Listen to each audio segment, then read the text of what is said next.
Саламатсыңарбы менин сүйүктүү окуучуларым. Силер менен кайрадан сабак аркылуу жолукканыма кубанычтамын. Силерди сабакты баштоордон мурун жагымдуу маанай түзүп, видеодогу мышыктардын оюнун көрсөтөйүн.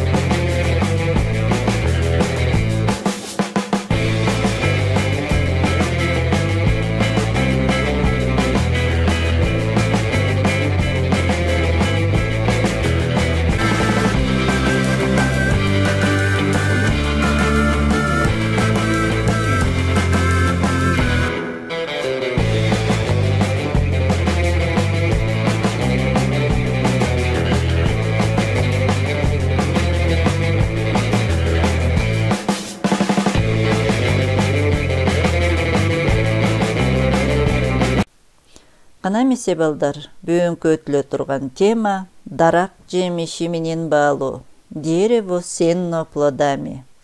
Сабактын темасы айткандай эле биз дагы жемиштер жөнүндө улантат экенбиз. Анда эмесе балдар, сабактын максатына көңүл бурабыз. Биринчи, макалдар аркылуу тил жаттыктырып, аны чечмелөөгө машыгабыз. Жемиштерди сүрөттөп, сөз байлыгыбызды өстүрөбүз. Ооз-эки кээбизди колдоно алабыз. Үчүнчү, жакшы көргөн жана жаман көргөн жемиштерибиз жөнүндө аңгемелеп, байланыштуу кепти өстүрөбүз. Төртүнчү, текст боюнча суроо жооп аркылуу ой пикирин айтууга үйрөнөбүз. Анда эмесе биринчи макалыбызды окуп, тилдерибизди жаттыктыралы. Мен силерге макалды чечмелеп айтып берейин. Дарак жемишинен таанылат, адам акылынан таанылат, шумкар учушунан таанылат. Дарак даамдуу мөмө берсе, жакшы байласа, мөмөсү жагымдуу болсо, анда ал дарак жакшы дарак. Адам ал акылдуу болсо, көп окуса, көптү билсе, адамдарга көп жакшылыктарды көрсөтүпсө, анда ал адам таанымал болот. Шумкар учушунан таанылат. Демек, куш канча бийик учса, ал күчтүү, кыйын экенин билебиз. Мына балдар, маанисин билип алдык. Эми кайталап окуп, тилибизди жаттыктыралы. Азаматсыңар балдар. Силер макалдын чечмелеп маанисине түшүндүк окшойт деп ойлойм. Кана макалдагы дарак деген сөзгө көңүл бөлгүлөчү. Жазылышына көңүл бөлөлү. Дарак деген сөздө 5 тамга 4 тыбыш бар. Эмне үчүн балдар 4 тыбыш болду? Биздеги 2 жолу жазылган А тамгасы бир гана табышты берет. Мынакей балдар, экинчи тапшырмабыздын Б тамгасын карагыла, ошол макалдардагы эле сөздөрдү дагы жазылышын, айтылышына көңүл бөлөбүз. Бу жерде жемишинен деген сөздө Е менен Инин айтылыш, угулушу жагынан окшошуп кетет. Ошону туура угуп жазуубуз керек. Ал эми Е тамгасы йоттошкон тамга болуп, ал 2 тыбышты берет. Жемишинен дегенде 9 тамга 12 тыбыш бар. Кийинки таанылат деген сөздү карасаңар балдар, бул жерде созулма 2 А менен жазылып атат. Созулма Алар бир гана тыбышты берет. Ошондо сүйлөмдө 8 тамга 7 тыбыш бар. Мына балдар, ушул сөздөрдү дептерибизге таза, сулуу кылып жазып алабыз. Азаматсыңар балдар, силер сөздөрдү жазып алды деп ойлойм. Анда эмесе келгиле кийинки тапшырмабызда мыкты сүрөтчү оюнун ойнойбуз же кластер ыкмасын колдонобуз.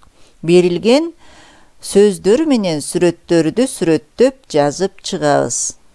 Мисалы, алма, таттуу, тоголок, бышкан, кызыл, жумшак. Ал эми лимонду болсо кычкыл, сүүрүү, сары, бышкан. Анда эмесе 2 сүрөттү өзүңөр сүрөттөп кластер түзгүлө. Жогорудагы тапшырманы силер аткарып жазды деп ишенем. Анда эмесе балдар, кийинки тапшырмабызга өтөлү. Роль ойно. Бүгүн бизге сабакка Чыпалак бала Улукбек менен конокко келди. Анда алардын сүйлөшүүсүнө көңүл буралы, биз дагы алардай болуп сүйлөшүүлөрдү үйрөнүп алалы. Диалогко көңүл бөлөлү. Чыпалак бала: Улукбек, сен эмнени жакшы көрөсүң? Улукбек: мен бананды жакшы көрөм, ал даамдуу. Чыпалак бала: а сен эмнени жаман көрөсүң? Улукбек: мен лимонду жаман көрөмүн, ал кычкыл. Силер дагы жаныңардагылар менен сүйлөшүп, роль ойноо оюнун уланткыла. Балдар, силер чоң атамдын жемиш багында деген тема боюнча диалог кебиңерди өстүргүлө. Мисалы, Акылай: Улукбек, чоң атаңдын жемиш багында эмнелер өсөт? Алма, алмурут, чие, шабдалы. Сен кандай жемиштерди жакшы көрөсүң? Мен алмурутту, шабдалыны жакшы көрөм. Акылай, сенчи? Мындан ары диалогду улантып, кырдаал боюнча өз алдыңарча сүйлөшкүлө. Кана балдар, кийинки тапшырмадан 71 беттеги текстти окуп которолу. Мен силерге текстти көркөм окуп берейин. Акылай алмурутту жакшы көрөт. Алмурут ширин. Азат шабдалыны жакшы көрөт. Шабдалы да ширин. Чыңгыз кара өрүктү жаман көрөт. Кара өрүк кычкыл. Алёша лимонду жаман көрөт. Лимон кычкыл. Анда эмесе балдар, келгиле которгонго аракет жасайлы. Силер өз алдыңарча бир шере которуп көргүлө, андан кийин которулушуна көңүл бөлөбүз. Кана эмесе балдар, тексттин которулушуна көңүл бөлүп, тууралыгын текшерип алгыла. Азаматсыңар. Сабагыбыздын акыркы тапшырмасында логикалык ой жүгүртүүбүздү, байланыштуу кээбизди өстүрүү үчүн келгиле балдар, эмне үчүн дидактикалык оюнун ойнойлу? Китебибиздин 71 бетин карайбыз. Акылай: эмне үчүн? Алмурут жакшы көрөт. Алмурут ширин. Азат: эмне үчүн шабдалыны жакшы көрөт? Чыңгыз: эмне үчүн кара өрүктү жаман көрөт? Алёша: эмне үчүн лимонду жаман көрөт? Кана ойлонуп тапкыла. Демек балдар, бүгүнкү сабактан эмнелерди үйрөндүк? Макалды окуп түшүндүк, аны чечмелегенди үйрөндүк. Кандай жемиштер мөмө берерин билдик. Жемиштерди сүрөттөгөндү да үйрөндүк. Ким эмне жакшы көрөрүн же жаман көрөрүн дагы билип алдык. Силерге сабак, бүгүнкү сабак жакты деп ойлоймун. Эми өтүлгөн тема боюнча тапшырма. Силерге кайсы мөмө жемиштер эмне үчүн жагат жана эмне үчүн жакпайт дептериңерге жазгыла. Кийинки сабактан кайра кезигишкенче сак саламатта болгула.